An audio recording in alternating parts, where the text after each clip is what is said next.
Hello, I'm Jess Pollock.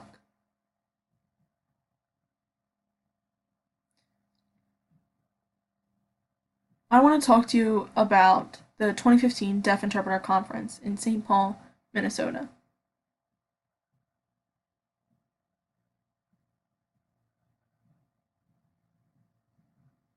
It's really nice to be here with you at the conference. It's been great energy. What do you think the importance of the history of this conference? So, it's a good question. Well, history is very important for all of us deaf people.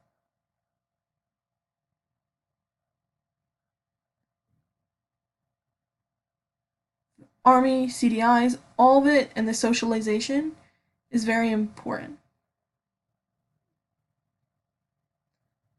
Up until now, many of us have been living in the States, but we've been trapped with only having hearing people around us. History of the deaf history is very prevalent in what's going on today with our deaf schools and our hearing interpreters. How did interpreters become a profession? Before it became a profession, what did our history look like? How did our interactions happen and exchanges?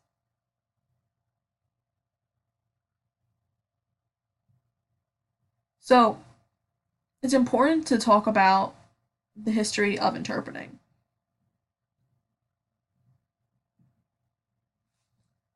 How the interpreting profession has changed over time. This is a very important perspective that we all need to have. Coming to this meeting and socializing with us helps solve those problems. This brings us back to our roots of interpreting. And it shows us all that interpreting is just a very beautiful thing. Us coming together is very important. Any socializations between hearing or deaf doesn't matter. It is just very important that we get back to our roots and we don't let our feelings influence our work.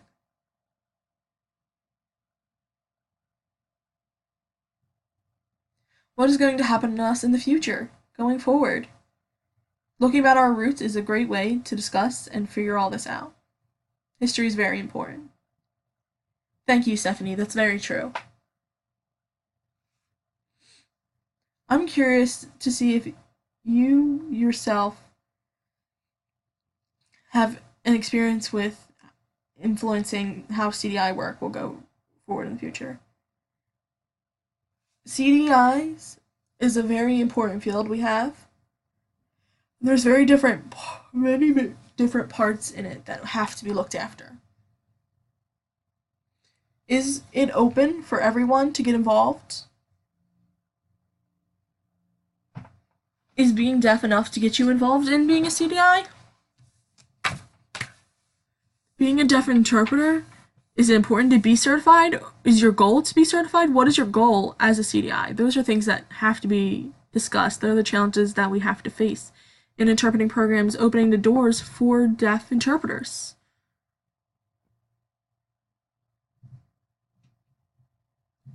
It is really amazing the examples you can see with interpreter mindset and all this. ASL is very important. There's been a lot of discussion about how to teach interpreters. That English must be used to teach them so in their first language so that they can practice being an interpreter going forward. But is that actually necessary? Deaf can teach ASL. Deaf people can teach ASL, if not just the same as, if not better than hearing professors. It is more to bring these IRs to phone. It requires signing during natural meeting or conferences and all that. Often enough, English is treated above ASL for some reason. We've grown accustomed to it, even if that isn't the way it should be. If we teach ASL, we should work to have workshops in ASL and to teach ASL properly.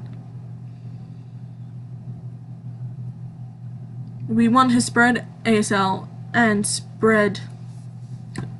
teach as many people ASL and get as many people involved in the community as we can.